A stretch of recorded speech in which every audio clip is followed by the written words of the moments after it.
নির্ধারিত সময় নির্বাচন না হলে দেশ ঝুঁকিতে পড়বে জানালেন স্বরাষ্ট্র উপদেষ্টা। ভোট আয়োজন নিয়ে নিরাপত্তা ঘাটতি থাকবে না বলছে কমিশন। জুলাই হত্যাযজ্ঞের বিচার হবে দ্রুত বিচার ট্রাইব্যুনালে, আইন মন্ত্রণালয়ের বিজ্ঞপ্তি।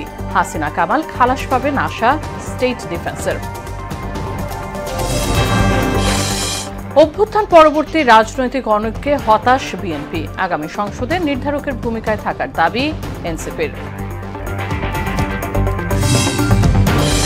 এবং ৩ দাবিতে নবম দিনের মতো আন্দোলনে এমপি ও শিক্ষকরা। দাবি পূরণ না হওয়া পর্যন্ত কর্মসূচি চালিয়ে যাওয়ার ঘোষণা বিএনপির একাত্মতা।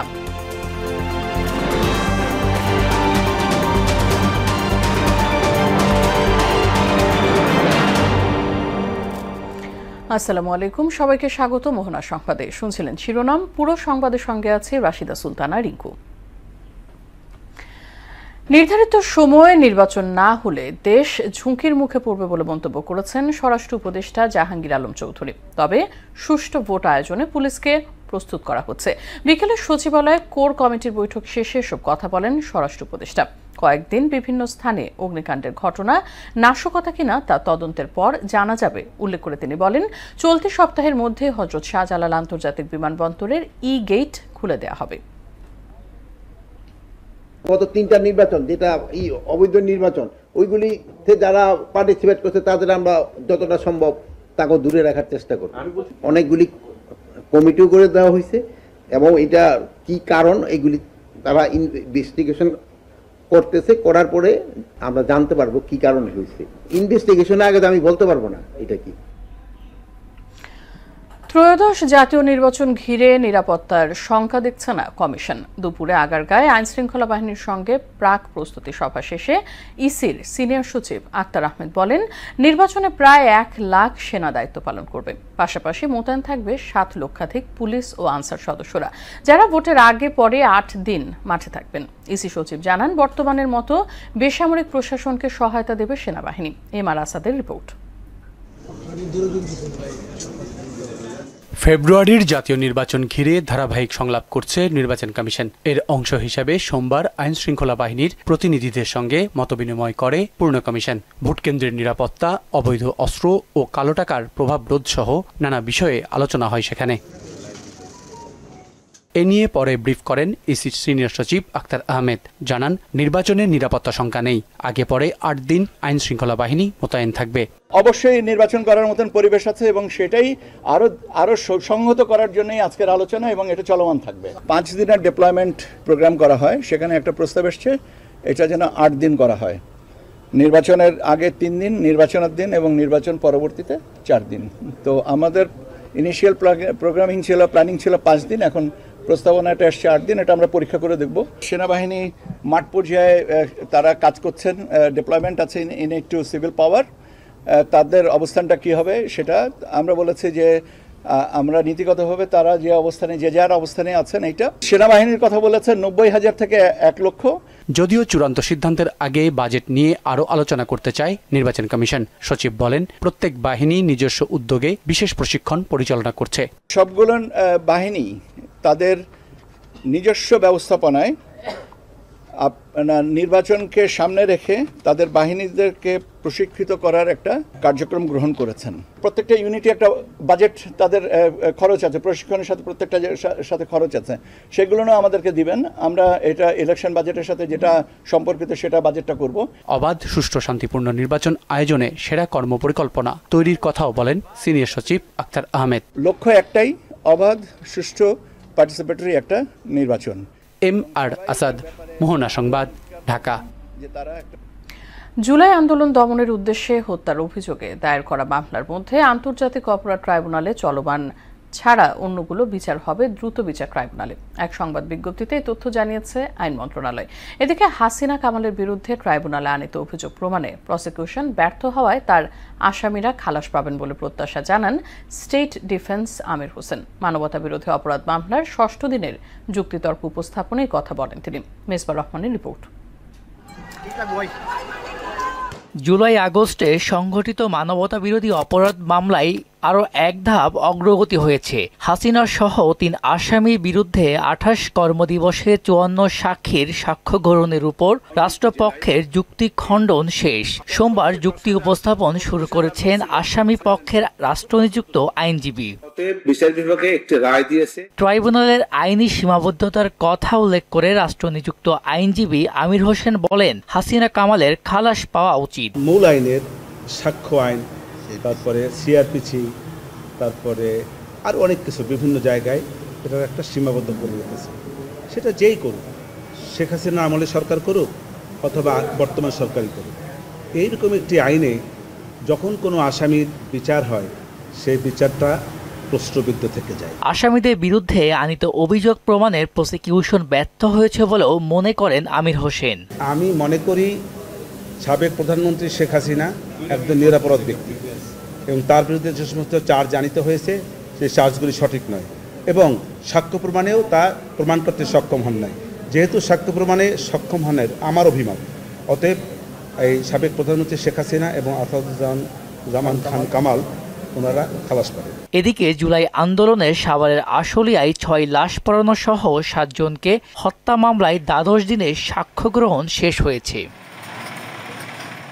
অন্যদিকে গণঅভ্যুত্থানকালে ফ্যাসিস্ট আওয়ামী সরকারের নির্দেশে হত্যার অভিযোগে দায়ের করা মামলার মধ্যে আন্তর্জাতিক অপরাধ ট্রাইব্যুনালে বিচারাধীন ছাড়া অন্যগুলোর বিচার হবে দ্রুত বিচার ট্রাইব্যুনালে। এছাড়া হত্যা সহ অন্যান্য গুরুতর অপরাধের অভিযোগে দায়েরকৃত মামলার প্রসিকিউশনের কার্যক্রম সুষ্ঠু ও গতিশীল করার লক্ষ্যে কাজ করবে বিশেষ কমিটি। আইন, বিচার ও সংসদ বিষয়ক মন্ত্রণালয়ের এক সংবাদ বিজ্ঞপ্তিতে এ তথ্য জানানো হয়েছে। মিসবাহ রহমান, মোহনা সংবাদ, ঢাকা। জুলাই অভ্যুত্থানের পর রাজনীতিতে ঐক্যের সম্ভাবনা থাকলেও সেখানে অনৈক্য দেখা যাচ্ছে বলে মন্তব্য করেছেন বিএনপি মহাসচিব মির্জা ফখরুল ইসলাম আলমগীর। এতে হতাশা জানান তিনি। সকালে রাজধানীর ডিপ্লোমা ইঞ্জিনিয়ার্স ইনস্টিটিউটে কৃতি শিক্ষার্থীদের সংবর্ধনা অনুষ্ঠানে এসব কথা বলেন তিনি। এদিকে জুলাই বিপ্লবের শহীদদের আত্মত্যাগের ফলেই জাতি স্বৈরাচার মুক্ত হয়েছে বলে জানান বিএনপির সিনিয়র যুগ্ম মহাসচিব রুহুল কবির রিজভী। তানজিদ ভুঁইয়ার প্রতিবেদন। রাজধানীর ডিপ্লোমা ইঞ্জিনিয়ার্স ইনস্টিটিউটে কৃতি শিক্ষার্থীদের সংবর্ধনা অনুষ্ঠানে প্রধান অতিথি হিসেবে যোগ দেন বিএনপি মহাসচিব মির্জা ফখরুল ইসলাম আলমগীর। এ সময় শিক্ষার্থীদের হাতে সম্মাননা তুলে দেন বিএনপি মহাসচিব। এ সময় শিক্ষার্থীদের দেশের কল্যাণে কাজ করার আহ্বান জানান বিশিষ্টজনেরা। এই সময়কে সঠিকভাবে কাজে লাগানোর জন্য তোমাদেরকেও পরিশ্রম করতে হবে, বড়দেরকেও অনুসরণ করতে হবে। বক্তব্যে তিনি বলেন, দেশে ক্রান্তিকাল চলছে, তাই সবখানেই অনৈক্যের সুর। রাজনীতিতে সততা না থাকলে দেশ সুন্দর হয় না। এত বড় একটা অভ্যুত্থানের পরে এত বড় একটা সুযোগ সৃষ্টি হয়েছে দেশটাকে আবার সুন্দর করবার, সুন্দর করে গড়ে তুলবার। কিন্তু আমরা যখন চারদিকে দেখছি যে আমাদের রাজনীতিবিদরা ঐক্য হারিয়ে ফেলছেন, রাজনীতির মধ্যেই যদি স্বপ্ন পূরণ করবার যে লক্ষ্যে দৌড় দেওয়ার যে ইচ্ছা সেটাকে তৈরি না করা যায়, তাহলে তো রাজনীতি কখনোই সুন্দর হবে না। তরুণদের সামনে রাজনীতির সম্ভাবনা বাস্তবায়নের সুযোগ এসেছে উল্লেখ করে দেশের শিক্ষা ব্যবস্থা অত্যন্ত নিম্নমানের বলে মন্তব্য করেন বিএনপি মহাসচিব। বলেন, এর জন্য রাজনৈতিক ব্যবস্থা ও আমলাতন্ত্র দায়ী। এর জন্য দায়ী রাজনীতিবিদরাই, এর জন্য দায়ী আমরাই, এর জন্য দায়ী আমাদের আমলাতন্ত্র। আর রাজনীতি হয়, আমরা যাদের গতবার দেখলাম পালিয়ে যেতে হলো জনগণের কাছ থেকে, দেশ ছেড়ে, আর শুধুমাত্র সম্পদ তৈরি করা ব্যক্তিগত স্বার্থে, তাহলে মানুষের ঘৃণা ছাড়া আর তারা কোনো কিছু যুক্ত করতে পারে না। এদিকে কুমিল্লার চান্দিনায় জুলাই অভ্যুত্থানের শহীদ তাইম ভুঁইয়ার পরিবারের সঙ্গে সৌজন্য সাক্ষাৎ করেন বিএনপির সিনিয়র যুগ্ম মহাসচিব রুহুল কবির রিজভী। এ সময় আমরা বিএনপি পরিবার থেকে আর্থিক সহায়তা প্রদান করা হয়। এই আত্মত্যাগ কিসের জন্য, এটা যেন মানুষ ভুলে নেওয়া যায়। জুলাই অভ্যুত্থানের পক্ষে সবাইকে ঐক্যবদ্ধ থাকার আহ্বান জানান বিএনপির সিনিয়র যুগ্ম মহাসচিব রুহুল কবির রিজভী। একটা জাতিকে মুক্ত করার অঙ্গীকার নিয়ে ৭১ যেমন মুক্তিযোদ্ধারা শহীদ হয়েছে, সে হচ্ছে জুলাইয়ের মুক্তিযোদ্ধা, ২৪-এর মুক্তিযোদ্ধা। তানজিদ ভুঁইয়া, মোহনা সংবাদ, ঢাকা। আগামী সংসদে কারা যাবে তার নির্ধারকের ভূমিকায় থাকবে এনসিপি, এমন মন্তব্য করেছেন দলটির উত্তরাঞ্চলের মুখ্য সংগঠক সার্জিস আলম। দুপুরে জয়পুরহাটে জেলা ও উপজেলা কমিটির সমন্বয়ক সভা শেষে তিনি বলেন, সরকারি না হলেও শক্তিশালী বিরোধী দল হিসেবে আগামী সংসদে জনগণের প্রতিনিধিত্ব করতে চায় এনসিপি। শাপলা প্রতীক নিয়ে নির্বাচন কমিশন তাদের সঙ্গে স্বেচ্ছাচারিতা করতে পারে না বলেও মন্তব্য করেন সার্জিস আলম। সংসদে কারা সরকার গঠন করবে সেই জায়গায় এনসিপি নির্ধারকের ভূমিকায় থাকবে। আমরা জনগণের প্রতিনিধিত্ব করে সংসদে সরকার দল হিসেবে জনগণের প্রতিনিধিত্ব করতে চাই, না হয় শক্তিশালী বিরোধী দল হিসেবে প্রতিনিধিত্ব করতে চাই। আইনগতভাবে শাপলা পেতে এনসিপির কোনো বাধা নেই। তখন নির্বাচন কমিশন যদি কোনো বাধায় তারা ভীত হয়ে বা কোনো কিছুর পিছু টানে আমাদের সাথে এই স্বেচ্ছাচারিতা করে, আমরা মনে করি নির্বাচন কমিশন আগামীর বাংলাদেশে একটা নির্বাচন করার তার যে প্রাতিষ্ঠানিক গ্রহণযোগ্যতা সেটা হারিয়ে ফেলে। 20% বাড়ি ভাড়া ভাতা সহ 3 দাবিতে কেন্দ্রীয় শহীদ মিনারে চলছে বেসরকারি শিক্ষকদের আমরণ অনশন কর্মসূচি। গেল 9 দিন ধরে সভা সমাবেশ সহ নানা কর্মসূচি শেষে এখন অনশন কর্মসূচি পালন করছেন তারা। শিক্ষকরা বলছেন, দাবি পূরণ না হওয়া পর্যন্ত আন্দোলন চলবে। মশিউর রহমানের রিপোর্ট। সরকারের সিদ্ধান্ত অনুযায়ী বাড়ি ভাড়া মূল বেতনের 5% বা ন্যূনতম 2000 টাকা নির্ধারণকে প্রত্যাখ্যান করে কেন্দ্রীয় শহীদ মিনারে আন্দোলন অব্যাহত রেখেছেন এমপিওভুক্ত শিক্ষকরা। এতে একাত্মতা পোষণ করেছে বিএনপি সহ বিভিন্ন রাজনৈতিক দল। সমাবেশে যোগ দেন বিএনপি নেতা শহীদুদ্দিন চৌধুরী অ্যানি। বিএনপি শিক্ষকদের দাবির সঙ্গে একমত উল্লেখ করে তিনি বলেন, সরকার এই দাবির প্রতি একমত হলেও কোনো কারণে এটি মানতে পারছে না। এ সময় জনগণের ক্ষতি হয় এমন কোনো কর্মসূচি না নেয়ারও আহ্বান জানান বিএনপির এই নেতা। অন্তর্বর্তীকালীন সরকার আপনাদের যুক্তি সঙ্গত দাবির সহিত একমত পোষণ করেছেন, কিন্তু কাঙ্ক্ষিত দাবি কাঙ্ক্ষিত জায়গায় পৌঁছার জন্য 20%-এর যে জায়গায় সেটা এখন পর্যন্ত আপনারা হয়তো পান নাই। আমি সরকারের কাছে অনুরোধ করব, 5% এনাফ নয়, বিশেষ বিবেচনা আপনাদেরকে করতে হবে। 3 দফা দাবি মানা না পর্যন্ত শ্রেণীকক্ষে ফিরবেন না বলেও জানান শিক্ষকরা। আমাদের দাবি আদায় না হওয়া পর্যন্ত আমরা বাড়ি ফিরে যাব না। 20% বাড়ি ভাড়া এবং আমাদের চিকিৎসা ভাতা 1500 টাকা করার দাবিতে আসছে এবং কর্মচারীদের 75% উৎসব ভাতার জন্য আমাদের এক দফা এক দাবি 20% বাড়ি ভাড়া আমাদের দিতেই হবে। বর্তমান সময় স্বল্প বেতনে চলা সম্ভব নয় উল্লেখ করে যৌক্তিক দাবি মেনে নেওয়ারও আহ্বান জানান তারা। এমপিভুক্ত শিক্ষক কর্মচারীদের জীবন মান উন্নয়ন করবার যে একটি প্রচেষ্টা, সেটির ক্ষেত্রে আমরা স্বাধীনতোত্তর 54 বছর ধরে আমরা এখানে নিগ্রহের শিকার। আমরা 1000 টাকা মাসা ভাড়া পাই, এই 1000 টাকা মাসা ভাড়া আমাদের কাম্য নয়। মেধাবী ছাত্ররা শিক্ষকতা আসতেছে না, মাত্র 10-15 বেতন তারা আসতেছে না। দাবি আদায়ে প্রধান উপদেষ্টার হস্তক্ষেপও কামনা করেন আন্দোলনরত শিক্ষকরা। মফিউর রহমান, মোহনা সংবাদ, ঢাকা। হযরত শাহজালাল আন্তর্জাতিক বিমানবন্দরের কার্গো ভিলেজে অগ্নিকাণ্ডের পর বিকল্প গেট দিয়ে আমদানি পণ্য খালাস শুরু করলো ঢাকা কাস্টমস। দুপুর 1:30 থেকে 9 নম্বর গেট দিয়ে পণ্য খালাস করা শুরু হয়। অগ্নিকাণ্ডের কারণে 8 নম্বর গেট দিয়ে খালাস কার্যক্রম বন্ধ রয়েছে। সকাল থেকে 8 ও 9 নম্বর গেটের সামনে অপেক্ষায় থাকতে দেখা যায় আমদানিকারক, সিএনএফ এজেন্ট ও কুরিয়ার প্রতিনিধিদের। গেল শনিবার শাহজালাল আন্তর্জাতিক বিমানবন্দরের কার্গো ভিলেজে ভয়াবহ অগ্নিকাণ্ডের ঘটনা ঘটে। কার্গো কমপ্লেক্সের ভিতরে যে গেটে যে প্রসেসটা করতেন, সেই প্রসেসটা 9 নম্বর গেটে এখন হবে। যার পেপার এই মুহূর্তে রেডি আছে, তারা কার্গো ভিলেজে পেপারটা নিয়ে গেলে তারা মাল সবকিছু যাচাই বাছাই করে দেখে মাল এই গেটে নিয়ে আসার জন্য অনুমোদন দিবে। এই গেটে নিয়ে আসলে নাম্বার মিলে ডকুমেন্টসের সাথে মিলে কায়িক পরীক্ষার প্রয়োজন হলে কায়িক পরীক্ষা করে মাল সঠিক থাকলে ডেলিভারি হবে।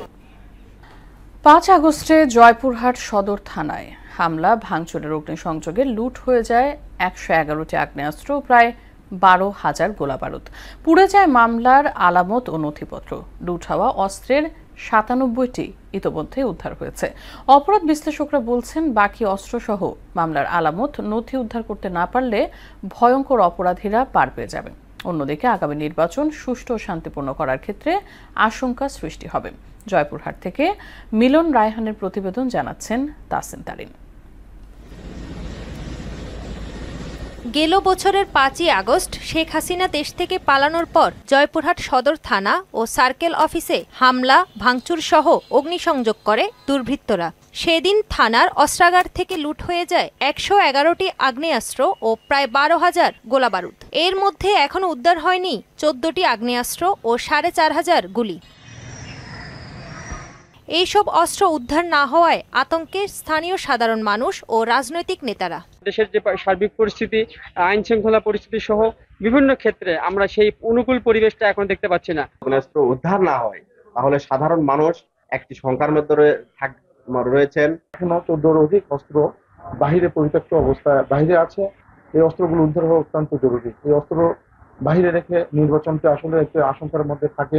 আমরা চাই এই অস্ত্র উদ্ধার রাষ্ট্রীয় যন্ত্র দ্বারা যেভাবে হোক উদ্ধার করে আমাদেরকে শঙ্কামুক্ত করবে। আইনজীবীরা বলছেন, থানায় আলামত ও নথিপত্র পুড়ে যাওয়ায় মামলার সাক্ষ্য দুর্বল হবে। এতে ভয়ঙ্কর অপরাধীরাও পার পেয়ে যেতে পারে। লুটপাটের কিছু অস্ত্র উদ্ধার হয়েছে, এখনো অনেক অস্ত্র বাইরে রয়েছে। এই অস্ত্রগুলো যদি বাইরে থাকে জয়পুরহাটের জন্য নিরাপত্তার একটা হুমকি স্বরূপ হয়ে দাঁড়াবে। পুলিশও দুশ্চিন্তায় আছে পুড়ে যাওয়া আলামত ও নথি নিয়ে। অস্ত্র উদ্ধার নিয়ে স্থানীয় জনপ্রতিনিধি ও সাধারণ মানুষের সহযোগিতা চেয়েছেন পুলিশ সুপার। আমরা সরকারি বেসরকারি বিভিন্ন সংস্থার সাথে সমন্বয় করে যাচ্ছি। ক্রেডিবল ইনফরমেশন পেলে আমরা এই অস্ত্র উদ্ধার করব ইনশাল্লাহ। আর আমাদের অভিযান অব্যাহত আছে। আমরা স্থানীয় রাজনীতিবিদ থেকে শুরু করে স্থানীয় জনগণের কাছে আহ্বান করছি, কোনো ইনফরমেশন থাকলে আমাদেরকে ইনফরমেশন দেওয়ার জন্য, এবং যারা ইনফরমেশন দিয়ে সহযোগিতা করবেন তাদেরকে আমরা পুরস্কৃত করব। 5ই আগস্ট লুণ্ঠিত সব আগ্নেয়াস্ত্র উদ্ধার না হওয়ায় প্রশাসনের পাশাপাশি সাধারণ মানুষও উদ্বিগ্ন। এই সব অস্ত্র দ্রুত উদ্ধার হবে এমনটাই প্রত্যাশা সবার। তাহসিন তারিন, মোহনা সংবাদ। আন্তর্জাতিক প্রসঙ্গ। ফ্রান্সের লুভ জাদুঘরে দুর্ধর্ষ চুরি সংগঠিত হয়েছে। হলিউড সিনেমার দৃশ্যকে হার মানিয়ে দিনের আলোয় কাজের লোক সেজে জাদুঘরে ঢুকে নেপোলিয়ন যুগের 8টি মহামূল্যবান রত্নালঙ্কার নিয়ে পালিয়েছে একদল চোর। এর মধ্যে ছিল প্রায় 2000 হীরা খচিত তৃতীয় নেপোলিয়নের স্ত্রী সম্রাজ্ঞী ইউজেনির একটি মুকুট। এই ঘটনায় ফ্রান্সের ভাবমূর্তি তীব্রভাবে ক্ষুণ্ণ করেছে বলে মন্তব্য করেছেন ফরাসি বিচারমন্ত্রী। বিস্তারিত কাজী শাহরিনের ডেস্ক রিপোর্টে। রোববার স্থানীয় সময় সকাল 9:30 দর্শনার্থীদের জন্য খুলে দেয়া হয় ফ্রান্সের রাজধানী প্যারিসে অবস্থিত বিশ্বের সবচেয়ে বিখ্যাত লুভর জাদুঘরের দরজা। সঙ্গে সঙ্গে দর্শনার্থীদের ভিড় জমতে থাকে সেখানে। এর কিছুক্ষণ পরে একদল চোর মই ব্যবহার করে জানালা ভেঙে ভেতরে প্রবেশ করে। কাজের লোকের পোশাকে থাকা অপরাধীরা অ্যাপোলো গ্যালারিতে ঢুকে মাত্র 4 মিনিটে উচ্চ নিরাপত্তা কাজ ভেঙে 8টি অমূল্য রত্নালঙ্কার নিয়ে মোটরসাইকেলে পালিয়ে যায়। সিসিটিভি ক্যামেরায় তাদের মুখোশ পরিহিত দেখা যায়। ফ্রান্সের সংস্কৃতি মন্ত্রণালয় জানায়, চুরি হওয়া অলঙ্কারগুলোর মধ্যে নেপোলিয়ন বোনাপোর্টের স্ত্রী সম্রাজ্ঞী মেরি লুইজের পান্না বসানো নেকলেস ও কানের দুল, সম্রাজ্ঞী ইউজিনের হীরা বসানো টিয়ারা, রিলিকুয়ারি নামে পরিচিত দুষ্প্রাপ্য ব্রোচ সহ মোট 8টি রাজকীয় রত্নালঙ্কার ছিল। এ ঘটনার পর জাদুঘর বন্ধ ঘোষণা করা হয়। পুলিশ পুরো এলাকা ঘিরে তদন্ত শুরু করে। জাদুঘরের নিরাপত্তা ব্যবস্থা নিয়ে অনেকেই প্রশ্ন তুলছেন। এমন কড়া নিরাপত্তার মধ্যেও দিনের আলোয় কয়েক মিনিটে এমন চুরি সম্ভব হতে পারে, এটি অকল্পনীয় বলে মনে করছেন অনেক বিশেষজ্ঞরা। এ ঘটনা ফ্রান্সের ভাবমূর্তি ক্ষুণ্ণ করেছে বলে মন্তব্য করেছেন ফরাসি বিচারমন্ত্রী জেরাল্ড ডারমানিন। কাজী শাহরিন, মোহনা সংবাদ। শেষ করব মোহনা সংবাদ, তবে যাবার আগে শিরোনামগুলো একবার।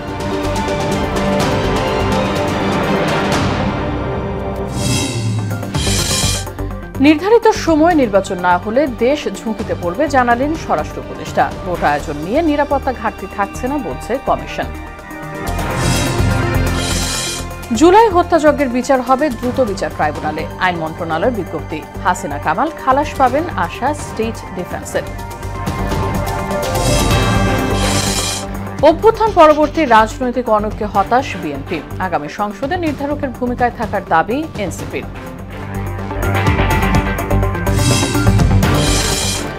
এবং 3 দাবিতে নবম দিনের মতো আন্দোলনে এমপি ও শিক্ষকরা। দাবি পূরণ না হওয়া পর্যন্ত কর্মসূচি চালিয়ে যাওয়ার ঘোষণা বিএনপির একাত্মতা। এই ছিল সংবাদে। পরবর্তী সংবাদ রাত 9টায়। এর আগে সন্ধ্যা 7টায় দেখবেন সংবাদ এক নজরে। মোহনার সব শেষ খবর জানতে ভিজিট করুন www.mohana.tv। সংবাদ দেখতে পারেন ফেসবুক ও ইউটিউবে। সঙ্গে থাকার জন্য ধন্যবাদ সবাইকে।